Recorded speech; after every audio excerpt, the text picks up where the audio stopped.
శ్రీరాముడు సత్యం, ధర్మం, ప్రేమ, క్షమ, వినయం వంటి సద్గుణాల పరిపూర్ణ రూపం. ఆయన జీవితం మనకు ఆదర్శం, మరణం కూడా ఒక గాఢమైన సందేశం.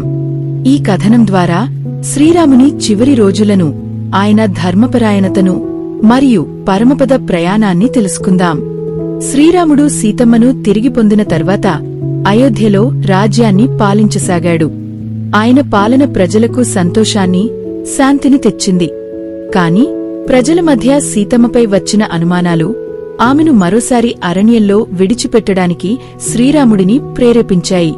సీతమ్మ వాల్మీకి ఆశ్రమంలో నివసిస్తూ లావ్, కుస్ అనే ఇద్దరు కుమారులను ప్రసవించింది. కాలక్రమేణా లావ్, కుస్ అయోధ్యకు వచ్చి శ్రీరాముడికి తమ తల్లి సీతమ్మ అని తెలియజేశారు. శ్రీరాముడు సీతమ్మను తిరిగి తీసుకురావాలని నిర్ణయించాడు.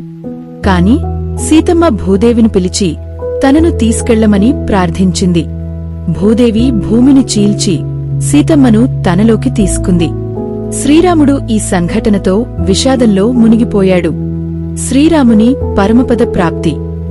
శ్రీరాముడు అయోధ్యలో ప్రజల పాలనలో శ్రేష్ఠుడిగా నిలిచాడు. సీతమ్మను కోల్పోయిన తర్వాత ఆయన ముఖంలో శాంతం కనిపించినా గుండెల్లో లోతైన బాధ ఉండేది. అది ఒక్క ఆయన్ని మాత్రమే కాదు, ఆయుధాలను, ప్రజలను, ప్రకృతిని కూడా కలచివేసింది.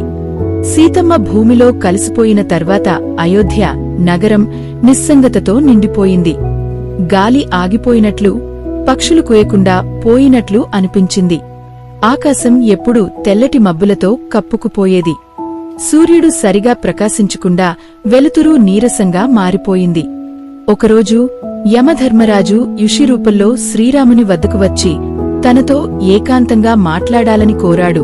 ఆ మాటలు చెప్పిన తర్వాతే సమయం దగ్గర పడుతోందని రాముడు గ్రహించాడు. శ్రీరాముడు లక్ష్మణుడిని బయట నిలబెట్టి ఎవరూ లోపలికి రాకూడదని ఆదేశించాడు. అయితే దుర్వాస మహర్షి వచ్చి వెంటనే శ్రీరాముని కలవాలని పట్టుబడ్డాడు.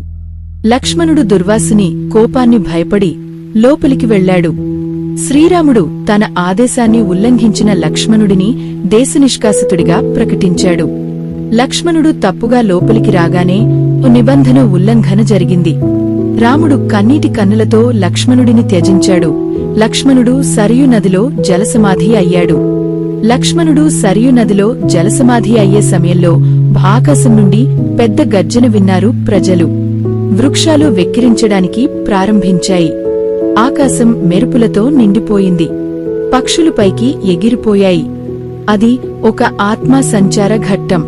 తర్వాత శ్రీరాముడు సన్నద్ధమయ్యాడు. తెల్లటి వస్త్రములు ధరించాడు. విల్లు ముదుగా చేతిలో పెట్టుకున్నాడు. సరియు నదికెదురుగా నడుచుకుంటూ వెళ్లాడు. ఆ సమయంలో గాలి పూర్తిగా ఆగిపోయింది. నది కూడా ప్రవహించడం ఆపేసినట్లు కనిపించింది. రాముడి కాలి అడుగులు నదిలో పడే ప్రతిసారీ చిన్న చిన్న తరంగాలు వెనక్కి వెళ్తూ ఉండేవి. రాముడి ముఖంపై ఓ ప్రశాంతమైన ప్రకాశం, కాని చుట్టూ మాత్రం ఓ అలౌకిక నిశ్శబ్దం. జనాలు ఆయన్ని చూసే దృష్టిలో భయం కాదు, భక్తితో కూడిన మౌనం. ఆ సమయంలో ఆకాశంలో ఓ స్వర్ణకాంతి మెరుస్తోంది. అది వైకుంఠద్వారం. ఆ కాంతిలో గరుడ వాహనము, దేవతల స్వరాలు వినిపించాయి. కాని వినేవాళ్లకు అవి వింతగా, భయకరంగా, అనంతతను గుర్తుచేసేలా అనిపించాయి. రాముడు జలంలో అంతర్భావం అయ్యాడు. ఆయన మానవ రూపం మాయం అయింది. కాని గాలి లోపల ఆయన నామస్మరణ మాత్రం కొనసాగుతోంది. శ్రీరామ, శ్రీరామ. ఆ నదిలో, ఆ రాముడి అడుగులో నిలబడిన నీరు ఇప్పటికీ ఓ పవిత్రతను కలిగించిందంటారు. ఆ రోజున ఆకాశం నీలంగా మిగిలింది. కాని ప్రజల హృదయంలో మాత్రం ఓ ఖాళీతనంతో కూడిన శూన్యత తలెత్తింది.